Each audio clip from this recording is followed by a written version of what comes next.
1918년 11월 11일 오전 11시, 4년간 유럽을 불태운 제1차 세계대전의 총성이 마침내 멎었습니다. 그런데 이상한 일이 있었습니다.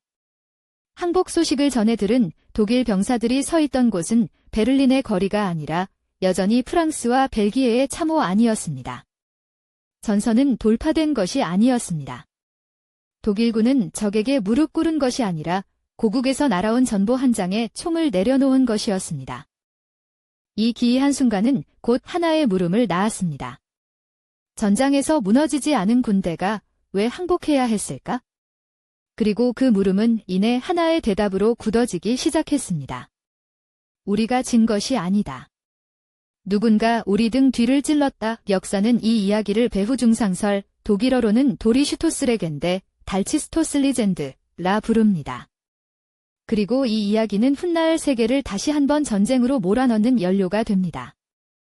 이야기는 1914년 여름으로 거슬러 올라갑니다. 독일 제국은 오스트리아 헝가리, 오스만 제국과 함께 프랑스, 영국, 러시아 등 연합국을 상대로 양면 전쟁에 뛰어들었습니다. 처음엔 속전속결로 끝낼 수 있으리라 믿었습니다. 프랑스를 6주 안에 제압하겠다는 계획이 있었으니까요. 그러나 전쟁은 누구의 계산도 따르지 않았습니다. 서부전선은 곧 참호전으로 굳어졌습니다. 양측 모두 수백 킬로미터의 참호를 파고 들어가 몇 킬로미터의 땅을 두고 수십만 명의 목숨을 맞바꿨습니다. 1916년의 솜 전투와 베르댕 전투만 해도 합쳐 100만 명 이상이 쓰러진 것으로 추산됩니다. 전쟁은 더 이상 영웅적인 돌격이 아니었습니다. 그것은 국가 전체의 자원과 인간의 의지를 갈아넣는 끝없는 소모전이었습니다. 1917년은 독일에게 처음으로 균열이 느껴지기 시작한 해였습니다. 연합국의 해상 봉쇄로 독일 본토의 식량과 원자재 수급이 심각하게 흔들렸습니다. 공장 노동자들은 파업에 나섰고 시민들은 광장에 모여 빵을 요구했습니다. 러시아에서 혁명의 소식이 들려오자 일부 병사들 사이에서도 전쟁을 멈춰야 한다는 목소리가 조심스럽게 흘러나오기 시작했습니다. 1918년 봄, 독일군 최고사령부는 마지막 도박을 감행했습니다. 러시아와의 강화로 동부 병력을 서부로 돌린 뒤 미국 지원군이 전열을 완전히 갖추기 전에 전선을 돌파하겠다는 계획이었습니다. 봄 대공세는 처음엔 놀라운 성과를 거뒀습니다. 독일군은 수십 킬로미터를 전진했고 파리를 포격 사거리 안에 두기도 했습니다. 그러나 그 성공은 오래가지 못했습니다. 공세는 돌파구를 열었지만 유지할 예비 병력이 부족했고 1918년 여름부터 연합국의 대반격이 시작되었습니다. 이른바 100일 공세 앞에 독일군은 후퇴를 거듭했습니다. 전선은 지리적으로는 아직 독일 영토 밖에 있었지만 군의 내면은 이미 다른 이야기를 하고 있었습니다. 탈영 병사의 수는 늘어났고 보급은 무너지고 있었으며 동맹국들은 하나둘 전쟁에서 이탈하기 시작했습니다. 1918년 9월 독일군 최고사령부는 더 이상 전쟁을 지속할 수 없다는 결론에 이르렀다고 역사 기록은 전합니다. 그리고 뒤이어 기이한 일이 벌어졌습니다. 군 지도부는 스스로 휴전을 요청해놓고 그 교섭의 전면에 새로 구성된 민간 정치인들을 세웠습니다. 패배의 외양을 군 수뇌부가 아닌 민간 정부가 떠안게 되는 구조가 바로 이 시점에 형성된 것이라고 일부 역사가들은 분석합니다. 1918년 11월 9일 독일 황제 비렐름 2세가 퇴위하고 망명길에 올랐습니다. 이틀 뒤인 11월 11일 새로 구성된 민간 정부 대표단이 프랑스의 한 열차 안에서 휴전협정에 서명했습니다. 독일 본토는 한 번도 외적의 발 아래 놓이지 않았습니다. 그러나 전쟁은 끝났습니다. 집으로 돌아오는 병사들의 마음속에는 묵직한 물음 하나가 자리 잡았습니다. 우리는 왜 졌는가? 그리고 누가 우리를 지게 만들었는가? 패전 이후 독일 사회는 급격히 분열되었습니다. 새로 출범한 바이마르 공화국은 베르사유 조약에 서명해야 했고 그 조약은 막대한 배상금과 영토 할양을 요구하며 독일의 전쟁의 모든 책임을 지웠습니다. 국민들의 분노는 들끓었고 그 분노는 출구를 찾고 있었습니다.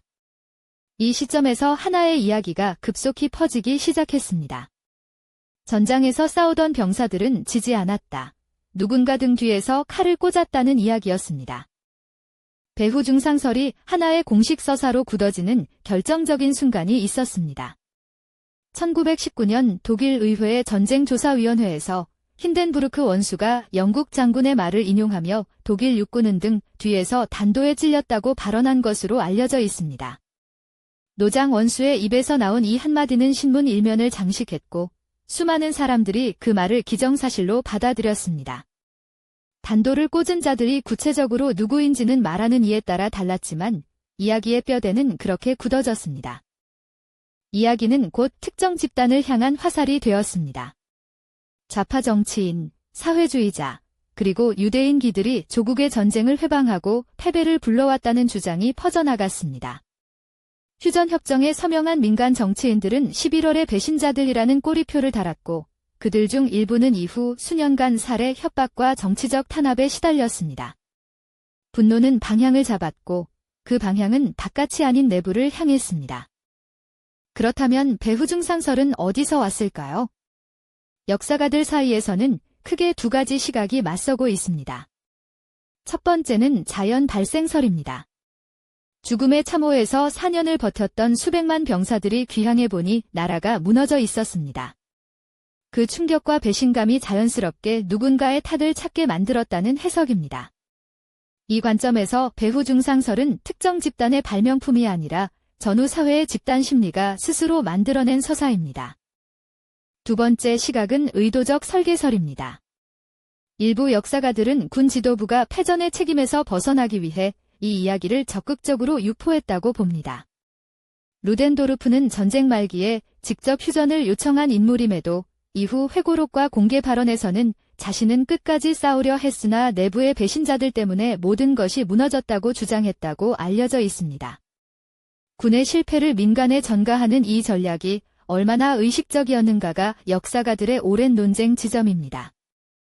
그러나 두 가설 모두 설명하지 못하는 지점이 있습니다.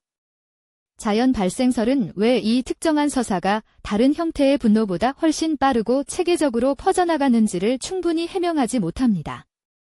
반면 의도적 설계설은 수백만 명의 평범한 시민들이 단순히 엘리트의 선전에 수동적으로 속았다고 설명함으로써 그들 자신의 진짜 분노와 좌절을 지나치게 단순화할 위험이 있습니다. 어쩌면 이 두 힘은 따로 작동한 것이 아니라 서로를 증폭시키며 하나의 거대한 흐름을 만들었을지도 모릅니다. 역사가들이 밝혀낸 한 가지 냉혹한 사실이 있습니다. 1918년의 독일군은 실제로 전투 능력을 잃어가고 있었다는 것입니다. 탈영 병사의 수는 급증했고 일부 부대에서는 명령 불복종 사례도 기록에 남아 있습니다. 보국은 붕괴했고 동맹국들은 하나둘 전쟁에서 이탈했습니다. 전선은 무너지지 않았다는 말은 지리적으로 부분적인 사실이었지만 군의 내면은 이미 균열로 가득 차 있었다는 것이 현재의 역사적 평가입니다. 배후 중상설은 그 균열을 보지 않으려 한 서사였을지도 모릅니다. 배후 중상설의 가장 어두운 유산은 그것이 어디로 흘러갔는가에 있습니다. 1920년대와 30년대, 이 이야기는 새로운 입을 만났습니다. 아돌프 히틀러는 연설과 저서에서 배후 중상설을 핵심 서사로 반복했고 그것은 나치즘이 대중을 결집시키는 가장 강력한 도구 중 하나가 되었다고 역사가들은 기록합니다. 분노에는 방향이 필요했고 배후 중상설은 그 방향을 제공했습니다. 거짓으로 확인된 이야기가 역사 안에서 얼마나 무서운 힘을 발휘할 수 있는지를 보여주는 사례입니다. 배후 중상설은 음모론이 어떻게 탄생하고 어떻게 살아남으며 어떻게 역사가 되는지를 보여주는 사례로 오늘날 평가받습니다. 누군가의 의도였든 집단 심리의 산물이었든 그 이야기는 한 사회의 가장 깊은 상처와 분노 위에 뿌리를 내렸습니다. 그것이 왜 그토록 강력했는지를 이해하는 것은 단지 100년 전의 역사를 공부하는 일이 아닐지도 모릅니다.